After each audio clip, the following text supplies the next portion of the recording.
Bonjour, je suis Antoine, responsable de la boutique Godot et Fils rue Vivienne à Paris. Aujourd'hui, je voulais vous faire un petit bilan de l'évolution des cours de l'or en 2016, donc l'année dernière.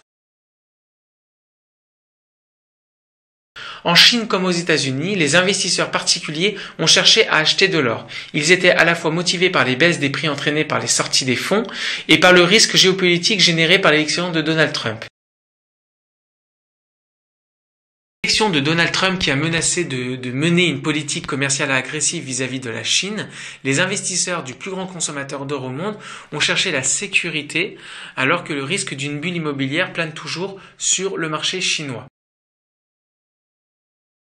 Quand le gouvernement a lancé ses mesures de démonétisation, il y a eu un pic des achats, mais quand les acheteurs ont digéré l'information, le marché est plus ou moins passé au point mort. Sur l'année, la Chine reste le premier consommateur mondial d'or physique avec 914 tonnes, suivi par l'Inde avec 676 tonnes et les États-Unis avec 212 tonnes. John Mulligan souligne que les investisseurs institutionnels se sont d'ores et déjà tournés vers des ETF pour se préserver du risque géopolitique que représentent les élections à venir et que leur demande est en hausse en Europe en janvier, même si ces données ne sont pas encore disponibles.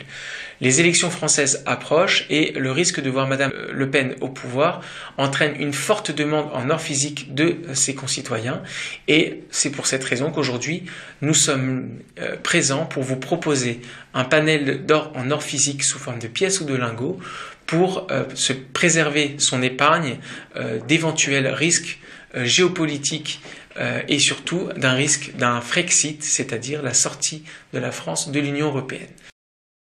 N'hésitez pas à nous contacter au 01 42 33 0000 ou au 0800 119 119 pour avoir plus de renseignements dans l'éventualité d'acheter de l'or physique. Merci.